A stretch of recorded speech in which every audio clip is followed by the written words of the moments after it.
வணக்கம். பிஎன்சியின் செய்திகளை வழங்குவதற்காக நான் ஷாலினி மூர்த்தி. நான் கண்ணதாசன். விரிவான செய்திகளை பார்ப்பதற்கு முன்னதாக தலைப்புச் செய்திகளை பார்க்கலாம்.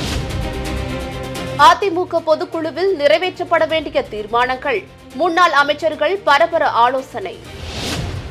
எம்எல்ஏ பதவியை ராஜினாமா செய்த செங்கோட்டையன் தாவேகவில் இணைகிறார். விஜய் உடன் நேரில் சந்தித்து பேச்சு.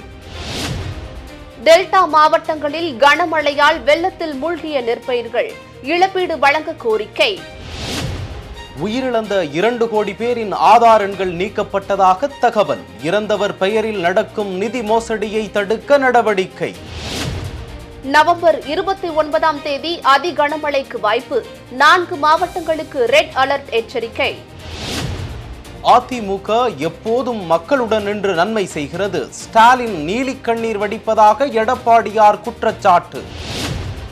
நாடாளுமன்றத்தில் அரசியலமைப்பு தின கொண்டாட்டம். தமிழில் உரையை தொடங்கிய குடியரசு துணைத் தலைவர் CP ராதாகிருஷ்ணன். இளம் பெண்களை அருகில் ஆட வைத்த அமைச்சர் பெரிய கருப்பன். அரசியல் கட்சி தலைவர்கள் கண்டனம். சிவன் ஆட்டத்தை பார்த்தவர்கள் இனி சீமான் ஆட்டத்தை பார்க்க போகிறீர்கள். நாம் தமிழர் கட்சியின் தலைமை ஒருங்கிணைப்பாளர் சீமான் பேச்சு. பெண் தூய்மை பணியாளர்கள் தொடர் உண்ணாவிரத போராட்டம். ஸ்டாலின் தான் பொறுப்பேற்க வேண்டுமென தாவேக நிர்வாகிகள் வலியுறுத்தல். இனி விரிவான செய்திகளை பார்க்கலாம். அதிமுக பொதுக்குழு செயற்குழுவில் நிறைவேற்றப்பட உள்ள தீர்மானங்கள் குறித்து முன்னாள் அமைச்சர்கள் SP Velumani, D Jayakumar, RB Udhayakumar உள்ளிட்டோர் ஆலோசனை மேற்கொண்டனர். டிசம்பர் 10ஆம் தேதி அதிமுகவின் செயற்குழு பொதுக்குழு கூட்டம் நடைபெற உள்ளதாக அறிவிக்கப்பட்டுள்ளது. அதிமுக எம்எல்ஏ பதவியை ராஜினாமா செய்த முன்னாள் அமைச்சர் செங்கோட்டையன் சென்னை பட்டினப்பாக்கத்தில் உள்ள விஜய் வீட்டிற்கு நேரில் சென்று சந்தித்து பேசினார். அதிமுகவின் அடிப்படை உறுப்பினர் உள்ளிட்ட அனைத்து பொறுப்புகளிலிருந்தும் நீக்கப்பட்ட செங்கோட்டையன் தாவேகவில் இணையவுள்ளதாக கூறப்பட்ட நிலையில் அக்கட்சியின் தலைவரை சந்தித்து பேசியுள்ளார். திமுக ஆட்சியில் தொடர்ச்சியாக மழை வெள்ளத்தில் மூழ்கும் நெற்பயிர்களால் விவசாயிகள் கண்ணீர் வடிக்கின்றனர் என்று தமிழக பாஜக தலைவர் நயினார் நாகேந்திரன் தெரிவித்துள்ளார். இது தொடர்பாக அவர் வெளியிட்டுள்ள அறிக்கையில், நானும் டெல்டாக்காரன் தான் என்று வெற்றி பெருமை பேசி வரும் முதல்வர் ஸ்டாலின் விவசாய பெருமக்களை ஏமாற்றாமல் சேதமடைந்த நெற்பயிர்களை உடனடியாக ஆய்வு செய்து ஏக்கர் ஒன்றுக்கு 50,000 ரூபாய் வீதம் உரிய இழப்பீடு வழங்க வேண்டும் என வலியுறுத்தியுள்ளார். தமிழகத்தில் சட்டசபை தேர்தல் நெருங்கி வரும் நிலையில் அரசியல் களம் பரபரப்பான கட்டத்தை எட்டியுள்ளது. தேசிய ஜனநாயக கூட்டணியில் பாமக, தேமுதிக உள்ளிட்ட கட்சியினரை சேர்ப்பது குறித்து நயினார் நாகேந்திரன் உள்துறை அமைச்சர் அமித்ஷாவுடன் டெல்லியில் ஆலோசனை நடத்தியதாக தகவல் வெளியாகியுள்ளது. திருநெல்வேலியில் பூட்டியிருந்த வீட்டின் கதவை நேக்காக உடைத்து திருட சென்ற திருடன் ஒருவன் திருட வந்த இடத்தில் நகை, பணம் எதுவுமே இல்லாததால் விரக்தியில் எதுவுமே இல்லாத வீட்டிற்கு எதுக்கு இத்தனை கேமரா, அடுத்த முறை திருட வருபவர்களை ஏமாற்ற வேண்டாம் என வீட்டு ஓனருக்கு கடிதம் எழுதி வைத்து சென்ற சம்பவம் பரபரப்பை ஏற்படுத்தியுள்ளது. திருடன் CCTV ஹார்ட் டிஸ்கை திருடி சென்று விட்டதால் கைரேகை பதிவினை வைத்து போலீசார் தேடி வருகின்றனர். சத்தீஸ்கரில் உள்ள பிஜாப்பூர் மாவட்டத்தில் 12 பெண்கள் உட்பட 41 நக்சலைட்கள் போலீசாரிடம் சரணடைந்தனர். அவர்களில் 32 பேரது தலைக்கு 1.19 கோடி பரிசு தொகை அறிவிக்கப்பட்டிருந்தது. அரசியலமைப்பு மீது நம்பிக்கை உள்ளதாக அறிவித்துள்ளதுடன் கண்ணியமான மற்றும் அமைதியான வாழ்க்கை வாழ அவர்கள் விருப்பம் தெரிவித்துள்ளனர். நடப்பு நிதியாண்டில் இந்திய பொருளாதாரத்தின் அளவு $4 டிரில்லியன், அதாவது கிட்டத்தட்ட 363 லட்சம் கோடி ரூபாயை தாண்டும் என தலைமை பொருளாதார ஆலோசகர் அனந்த நாகேஸ்வரன் தெரிவித்துள்ளார். கடந்த 10 ஆண்டுகளில் நாட்டின் GDP மதிப்பு 2 மடங்காக உயர்ந்துள்ளதாகவும் அனந்த நாகேஸ்வரன் கூறியுள்ளார். மத்திய அரசு அமல்படுத்தியுள்ள புதிய தொழிலாளர் சட்டத்தின் மூலம் குறுகிய கால அடிப்படையில் வேலையின்மை விகிதம் 1.3% வரை குறையும் என SBI ஆய்வறிக்கையில் தெரிவிக்கப்பட்டுள்ளது. நடுத்தர கால அளவில் இந்த புதிய சட்டத்தால் 77 லட்சம் கூடுதல் வேலை வாய்ப்புகள் உருவாகும் எனவும் தெரிவிக்கப்பட்டுள்ளது. உயிரிழந்த 2 கோடி பேரின் ஆதார் எண்கள் நீக்கப்பட்டு உள்ளதாகவும் இறந்தவர் பெயரில் நடக்கும் நிதி மோசடியை தடுக்க இந்த நடவடிக்கை எடுக்கப்பட்டு உள்ளதாக ஆதார் ஆணையம் தெரிவித்துள்ளது. நாடு முழுவதும் 25 மாநிலங்கள் மற்றும் யூனியன் பிரதேசங்களில் இறந்தவர்கள் குறித்த தகவல்களை பதிவு செய்வதற்காக இணையதளத்தில் வசதி செய்யப்பட்டுள்ளது. மற்ற மாநிலங்களில் இந்த வசதியை கொண்டுவர நடவடிக்கை எடுக்கப்பட்டு வருவதாக தகவல் வெளியாகியுள்ளது. வெளியாகியுள்ளது. மலாக்கா அருகே நிலவிய காற்றழுத்த தாழ்வு மண்டலம் சென்யார் புயலாக வலுப்பெற்று இந்தோனேஷியாவில் கரையை கடந்துள்ளதாக சென்னை வானிலை ஆய்வு மையம் கணித்துள்ளது. இலங்கை அருகே நாளை உருவாகும் காற்றழுத்த தாழ்வு மண்டலம் காரணமாக வரும் 29, 30ஆம் தேதிகளில் திருவாரூர், நாகப்பட்டினம், மயிலாடுதுறை, கடலூர், விழுப்புரம் மற்றும் செங்கல்பட்டு, புதுச்சேரி, காரைக்கால் பகுதிகளில் ஒரு சில இடங்களில் கன முதல் மிக கனமழையும் ஓரிரு இடங்களில் அதி கனமழையும் பெய்யக்கூடும் என வானிலை ஆய்வு மையம் கணித்துள்ளது. எல்லாவற்றையும் நான் தான் செய்ய வேண்டும் என்றால் நீங்கள் எதற்கு முதல்வராக இருக்கிறீர்கள் என்று அதிமுக பொதுச் செயலாளர் எடப்பாடி கே பழனிசாமி கேள்வி எழுப்பியுள்ளார்.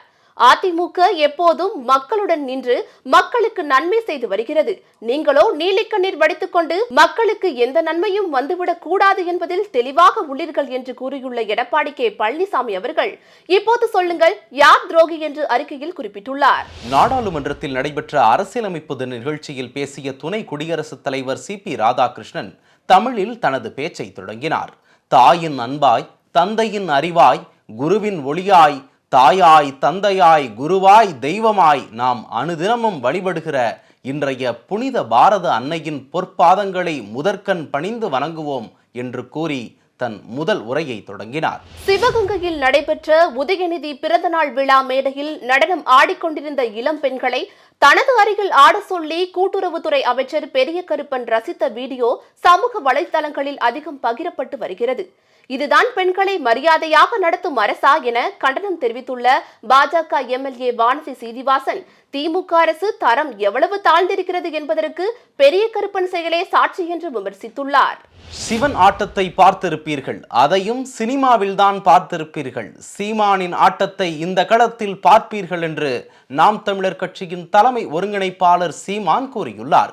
எனது ஆட்சியில் பசியில்லாத நாடு, அனைவருக்கும் வேலை, மருத்துவம், படிப்பை எப்படி கொடுத்துள்ளேன் என காண்பிப்பேன் என்று கூறிய சீமான், மோட்டார் பைக் தருகிறேன், கார் தருகிறேன் என கூறுவதற்கு நான் என்ன பிக்காளி பயலா என சீமான் விஜயை கிண்டலடித்துள்ளார். தாவிகாவில் செங்கோட்டையன் இணைய உள்ளதாக தகவல் வெளியான நிலையில் சென்னை பட்டினப்பாக்கத்தில் உள்ள விஜய் இல்லத்திற்கு செங்கோட்டையன் தனது ஆதரவாளர்களுடன் சென்று ஆலோசனை மேற்கொண்டார். இதனிடையே தாவிகாவின் மாநில நிர்வாக குழுவை கட்டுப்படுத்தும் அதிகாரம் முன்னாள் அமைச்சர் செங்கோட்டையனுக்கு தரப்பட உள்ளதாக தகவல்கள் தெரிவிக்கின்றன. புஷி ஆனந்திற்கு இணையாக செங்கோட்டையனுக்கு அதிகாரம் கொடுக்கப்பட உள்ளதாகவும் விஜயின் பிரச்சாரம் தொடர்பான திட்டமிடலை மேற்கொள்ள உள்ளதாகவும் தகவல் வெளியாகியுள்ளது. ஆளுநர் திரும்ப திரும்ப தமிழ்நாட்டு மக்களின் உணர்வுகளுக்கு எதிராகவும் திராவிட அரசியலுக்கு எதிராகவும் பேசி வருகிறார் என்று விசிக தலைவர் திருமாவளவன் கூறியுள்ளார். தமிழ் மக்களுக்கு இடையில் உள்ள பாகுபாடுகளை வைத்து அரசியல் முரண்பாடுகளை வளர்க்கிறார் எனவும் அவரை திரும்ப பெற வேண்டும் எனவும் இந்திய அரசிற்கு கோரிக்கை விடுப்பதாகவும் திருமாவளவன் தெரிவித்துள்ளார். டியூட் படத்தில் கருத்த மச்சான் மற்றும் பணக்காரன் படத்தில் இடம்பெற்றிருந்த 100 வருஷம் இந்த மாப்பிள்ளைக்கு ஆகிய பாடல்களை தனது அனுமதியின்றி பயன்படுத்தப்பட்டுள்ளதாக கூறி இசையமைப்பாளர் இளையராஜா சென்னை உயர்நீதிமன்றத்தில் வழக்கு தாக்கல் செய்துள்ளார். இந்த வழக்கு விசாரணைக்கு வந்தபோது 30 ஆண்டுகளுக்கு முன் வெளியான இந்த பாடல்களை தற்போது கேட்டு ரசிக்கின்றனர் என்றும் இதனால் இளையராஜா எப்படி பாதிக்கப்படுகிறார் எனவும் கேள்வி எழுப்பினார்.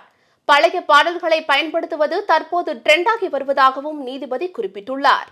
உண்ணாவிரத போராட்டத்தில் ஈடுபடும் பெண் தூய்மை பணியாளர்களின் உயிருக்கு ஆபத்து ஏற்பட்டால் முதலமைச்சர் தான் பொறுப்பேற்க வேண்டும் என்று தாவேக நிர்வாகிகள் ஆனந்த், ஆதவ் அர்ஜுனா தெரிவித்துள்ளனர். சென்னை மாநகராட்சியில் தூய்மை பணியாளர்களுக்கு பணி நிரந்தரம், பணி பாதுகாப்பு வழங்க கோரி அம்பத்தூரில் கடந்த 9 நாட்களாக பெண் தூய்மை பணியாளர்கள் தொடர் உண்ணாவிரத போராட்டத்தில் ஈடுபட்டு வருகின்றனர். இவர்களை சந்தித்து பேசிய பின் இதனை தெரிவித்தனர். இந்தியாவில் அரிய பூமி நிரந்தர காந்தங்கள் உற்பத்தியை ஊக்குவிக்க மத்திய அரசு 7,280 கோடி ரூபாய் திட்டத்தை அறிவித்துள்ளது. இதன் மூலம் ஆண்டுக்கு 6,000 மெட்ரிக் டன் உற்பத்தி திறன் உருவாக்கப்படும் என தகவல் வெளியாகியுள்ளது. சபரிமலையில் மீண்டும் பக்தர்கள் கூட்டம் அதிகரிக்க துவங்கியுள்ளதால் பக்தர்கள் நீண்ட வரிசையில் காத்திருந்து சுவாமி தரிசனம் செய்து வருகின்றனர். இதனிடையே சபரிமலை வரும் பக்தர்களுக்கு வழக்கமான அன்னதானத்தில் பரிமாறப்படும் உணவுகளுக்கு பதிலாக சுவையான கேரள சத்யா உணவுகளை பரிமாற தேவசம் போர்டு திட்டமிட்டுள்ளது. இத்துடன் செய்திகள் நிறைவடைந்தன. அண்மை செய்திகளுக்கு எப்பொழுதும் தொடர்ந்து இணைந்திருங்கள். இது உங்கள் BNC டைம்ஸ். நன்றி, வணக்கம்.